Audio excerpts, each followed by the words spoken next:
Hey, everyone, and thanks for tuning in again to the Daily Leader. I'm Taylor Jessup, and here with Brad McDonald, who's going to introduce our guest today. We're super excited about. Yeah, very excited to finally get to host Dr. Josiah Igono here with us on the Daily Leader podcast. Thank you for being with us here. Yeah, man. Glad to be here, super guys. Excited. This is We gonna be are great. back at the department.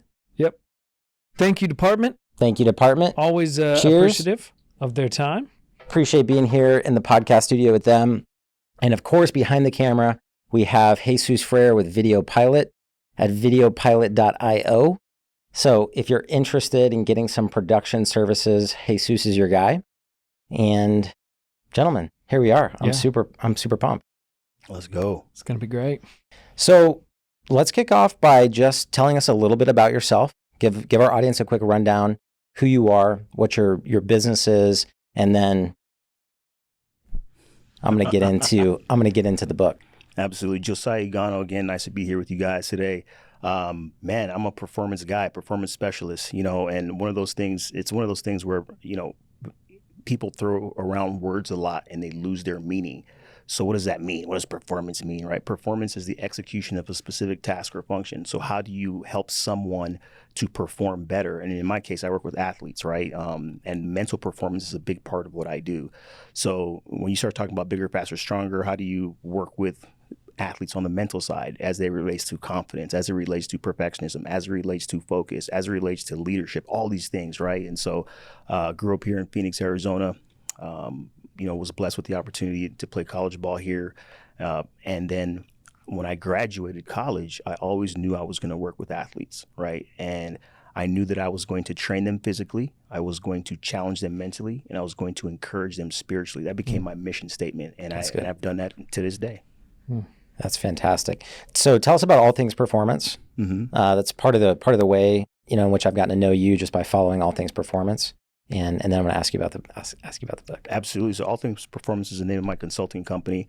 And whether you're talking about things physically, again, mentally, spiritually, neuromechanics, whatever the case may be, it's a consulting company that helps athletes to perform at high levels. And so I established that in 2019. I work with professional athletes. I work with collegiate athletes. I work with amateur athletes. As you can tell, I work with athletes. You know what I'm saying? Mm-hmm. So that's just my heartbeat, And so All Things Performance helps to allow people to experience the highest and best version of themselves.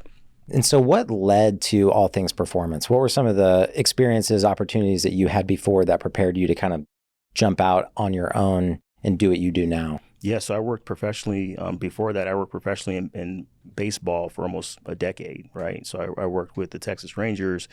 I worked prior to that. I was a strength conditioning professional at Grand Canyon University.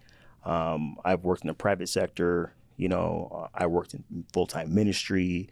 And almost all of those scenarios revolved around athletes, just working with athletes. And so those things definitely helped prepare me to establish ATP. Man, so from being a player to time in ministry to even working in the private sector to, Major League Baseball, you've got a lot of different perspectives on what it means to work with athletes. This book here, Own the Pieces, one of the things I loved as I got into this book was that it was both heartfelt and mental performance, the heartfelt guide to mental performance. So what brought you to this book and why Own the Pieces? Why ownership as the lens through which you're seeing performance? Absolutely. It was one of those things where I had so much information, so much material. I take notes on everything. It's not because I'm smart. I just listen to smart people and I write stuff down. You know what I'm saying?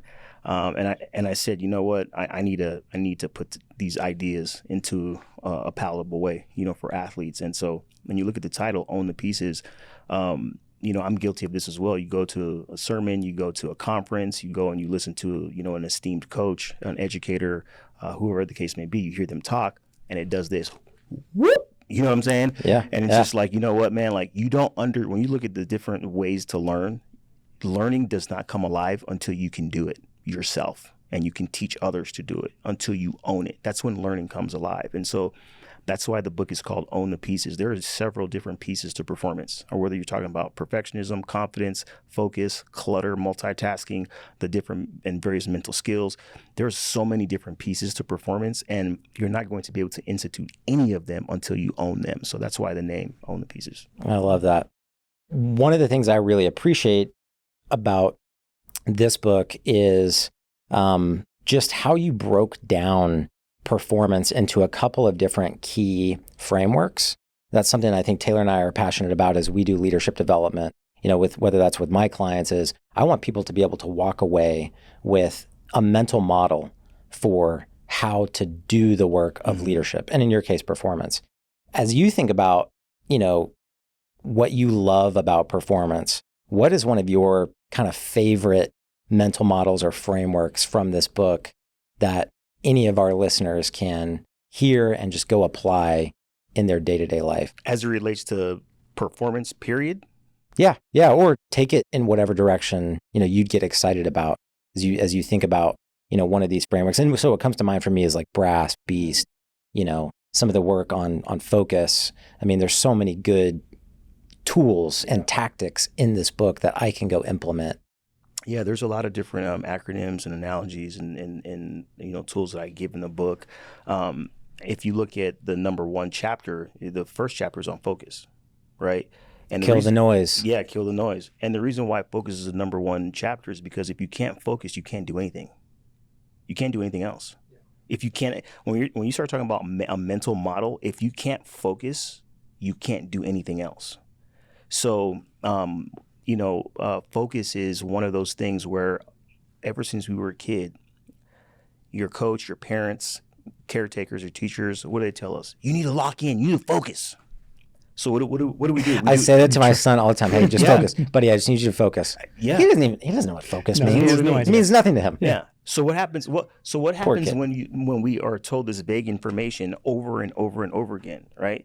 It just becomes like there's no end result. So when you tell a kid to focus, when you tell an athlete to focus who's heard that term 10,000 times in his or her career, what do? You know what I'm saying? Like they're trying physically to attain something mentally.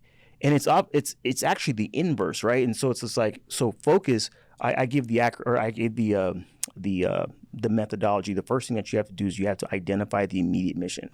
What do I need to, if I'm going to focus, what do I need to do right now? And many people say, we need to win. Winning is not the immediate mission. It's the ultimate goal. The immediate mission for a baseball player might be to lay down a bunt, to move a runner over. The immediate mission might be, for a football player, might be to get this 1 yard on 3rd and 1, so we give our field goal kicker space in the red zone to kick that field goal or milk more clock. The immediate mission can be found by asking yourself one or two questions. What must I do now, or what must I do next? So that's the first step in order to focus. The second thing is you have to kill the noise. There's so much distraction around us. The average individual has anywhere between 12 and 60,000 plus thoughts per day in their head. This does not even include temperature, crowd noise, people yelling at you. Like, it doesn't even include the any of the elements, right? So we're constantly trying to battle noise. What's noise? Noise is interference, disturbance, static, things that are disrupting us from clarity. There's a fight for clarity that's happening. And that noise can be external, that noise can be internal, right? I suck, I'm trash, this always happens, this never happens. That's noise. So you have to kill the noise. And the third thing you do is you execute the mission. All these things that I wanted to do, this goal that I had, as I'm focusing, now that I've identified the immediate mission, I've killed the noise, and the killing the noise has everything to do with the mental skills. It has everything to do with, breathing, affirmations, right? Progressive muscle relaxation, all the things that you can do in the middle. Taylor's favorite is power poses. Power poses, baby. Let's go. Yeah. Let's go. Dr. Amy Cuddy. That's right. Yeah. So her book Presence, right? Yeah, Presence. She has a viral TED Talk. And I use that. I have a client right now who we've been using Presence together, and it's been huge for him. And that kind of brings me to another question, which is, let's just take the premise of focus. I feel like is such an important principle for leaders. Taylor, I'm curious what you think As you think about focus and those three principles, how do you see that translating into leadership on even just on a day-to-day basis, not even on the bigger, more strategic things, but even just day-to-day as leaders are managing employees, they're trying to execute that immediate next step. Yeah. I think that's a fascinating approach, right? Because winning being the ultimate goal, you don't get to winning by just winning. You have a lot of steps to get there. And at least for what I see in the majority of my own life and dealing with any leaders that I know of, identifying just what the next right step is takes this whole chaotic picture. I think you talked about decluttering, right? And making it like really small just for a minute. Can I just do the next right thing? I think that this is one of the most, at least for me, one of the most important things that I've been able to do and see others do. And when they're able to do that, the whole thing doesn't look so scary, right? I don't need to pitch a perfect game. I just need to throw the next pitch, right? So I found all of that super interesting. I also found it interesting in the lens of sometimes I even have a hard time getting there. I have a hard time getting to focus because, so I was reading through and I got into the perfectionism section, and I found it fascinating because I've never associated myself as a perfectionist, right? I've never thought about that. And then I read through every single one of them going, okay, you might be a perfectionist if, X happens. If you are a oldest child, you can tend to be a perfectionist. And I was like, dang, man, that's me. So my question in that is like, hey, what are the biggest kind of like barriers that you see for most of your clients in terms of like actually being able to start doing the work, right? Actually being able to start focus. Like for me, I know that in perfectionism, you said, hey, a lot of times you have a hard time getting started because you're so afraid that you're going to fail. So are there things that are holding people back even from being able to focus? Like I know focus is where we start, but what is like holding somebody back in that case? There's an old saying, right, that says that when the student is ready, the teacher will appear, right?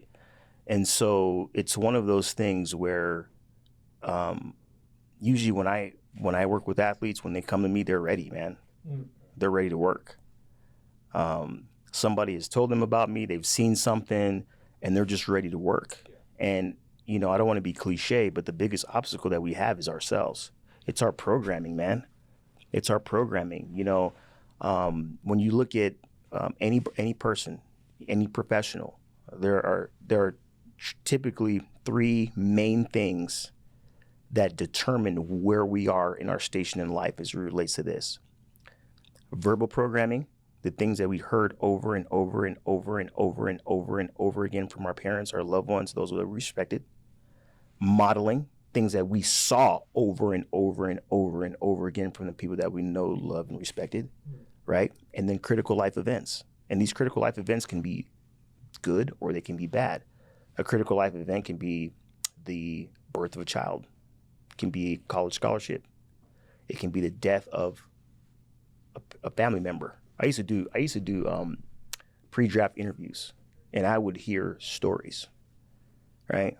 Joe Schmuckatelli over here, the hardest thing he ever went through was getting cut from the 5th grade basketball team. Yeah, he's doing okay. Right? Yeah. He's doing all right. He's doing okay in his life. His life's been all right. Then I had a kid. I'm like, what's the hardest thing you ever been through? This dude said I had to resuscitate my father who's having a heart attack. I had to bring him back to life. I'm like, two completely different life experiences, right? And so those three things, they limit us or they can propel us. So I would say, again, I don't want to be cliche, but the biggest obstacle that we have is ourselves and thinking that we know it all.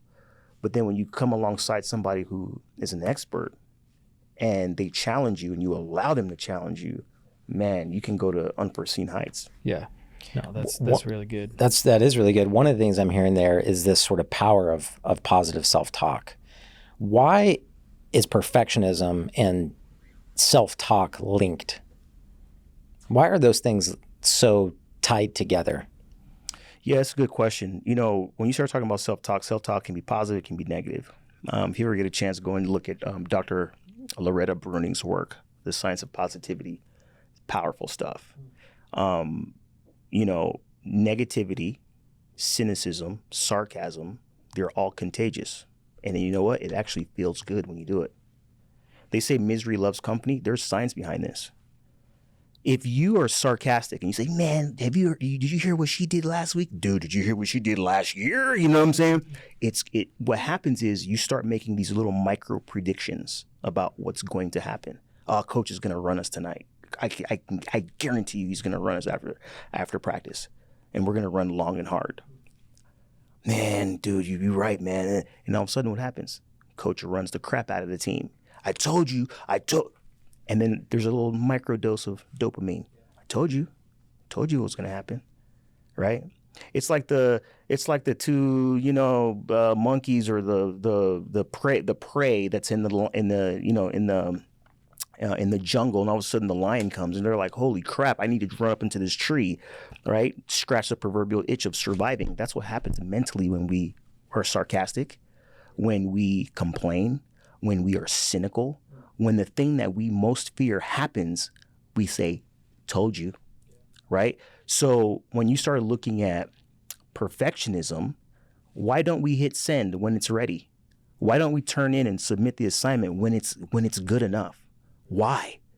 Because this always happens. I'm never going to get an A. And then when it happens, see, I told you. And at the end of the day, I mean, perfectionism is a long topic that we can get into another time, but excellence is good enough, right? And as it relates to self-talk, your self-talk influences everything. Okay, the think, say, do. That's the order that things usually transpire with us. We think it. What we think, we eventually say, and what we say, we eventually do. Why is positive self-talk? Why is self-talk so important and so powerful? Because your talk, self-talk, is the glue between this and this. It was just fascinating because as I was going through it, I used to think, man, perfectionists, like I actually saw as like the goal. Like I looked at them as like, oh man, those people are the ones that got the A on the assignment, right? Did all those kind of things. So I was like, I am definitely not a perfectionist. And when I read through your list of what it is and the self-talk that goes along with that of like, I need this to be perfect and thus it's holding me back. My feel of failure is holding me back. All those things, the negative self-talk that I have in that, like my perfectionism actually keeps me stuck, right?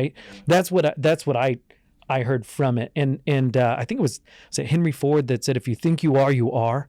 And I was like, "Oh man, like I do that," and I heard that again and again. Like, hey, if you are saying to yourself, like, "Hey, I can do this. I am able," as opposed to, I'm not able to do this. Coach is going to make us run. Like those two are two totally different tracks, right?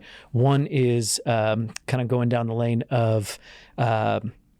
What am I trying to say? Kind of one is of the, hey, I believe that I can and I can do it and it's going to be enough. And the other one is, it's totally not. And whichever path your brain leads that you think and then you say and then you do, like that's where you're going to end up being. Yeah. So anyways, and one thing, no, that's powerful that you said. And one thing I want to make sure that I say while we're talking about perfectionism is that perfectionism in and of itself is not a bad thing. It's not. You speak to this in the book, which I thought was really poignant for anyone who's struggling with it. So continue, because I agree. Yeah, it's not perfection. So if you look at the work of like Dr. Joaquin Stober and others, right?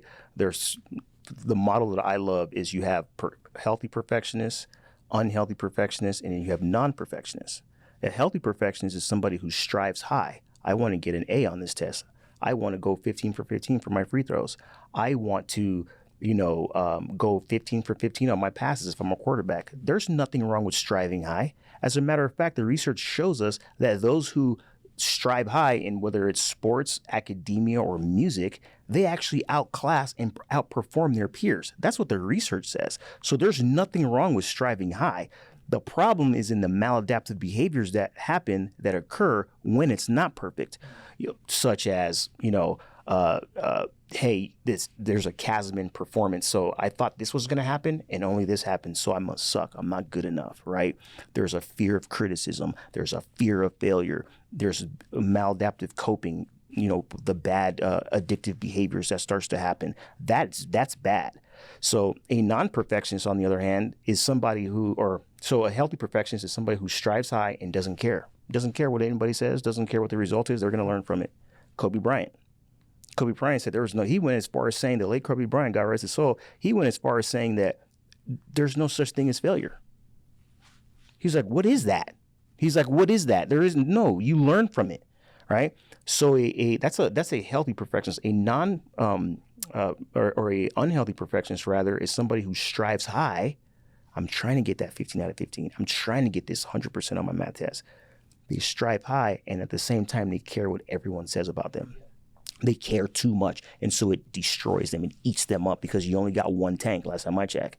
And then a non-perfectionist, when you start talking about a high-performance setting, a non-perfectionist is somebody who doesn't strive high, and they don't care what anybody says about them. Those people usually have a T word. We call that talent. Those guys are the ones who roll out of bed and they just throw 98 miles an hour. They can just roll out of bed and run a 4.3 40. They got talent. Those people don't necessarily last too long. So I just want to say that there's nothing inherently wrong with perfectionism. Yeah. It's how you deal with it. And I think so. Two kind of things get highlighted right now as I think through the lens of leadership. One is that, definitions matter, words matter, definitions matter, and leaders are struggling with perfectionism. But there's a bigger, deeper underlying problem, which I would love for you to speak to, which is what is the problem, with our understanding of leadership? Because that word gets thrown around a lot. And I think even the journey that we're on together with the Daily Leader is to understand what is a healthy, sustainable definition of that word. So what are your thoughts on that relative to your own personal experience? So I love the question. If you and I, we have to speak from the same language here, right? Because if you see red a different color than I see, and if you see something red and I see something as blue, our definition of orange is going to be way off. You know what I'm saying? Our definition of green is going to be way off, right? So when you go and Google leadership, right, which I highly advise everybody to do, because I'm not going to give you the answer. I'm going to be like Bruce Lee. I'm not going to tell you the answer. I'm going to set you up, right? When you go and look at it, it's one of the most searched terms in the world, especially in the world of business, right? It's so vague, yet everybody covets it, but no one can define it, right? So what I'm going to do is I'm going to share with you a definition that I found that I like, but I'm also going to talk about the things that need to exist for leadership to be, right? So leadership is a set of behaviors used to help people align their collective direction, to execute strategic plans, and to continually renew an organization, right? It's great. It's generic. Like there's a bunch of generic, definitions of leadership out there. In my opinion, in order for somebody to exist in this world environment of leadership, there's three things that must be true.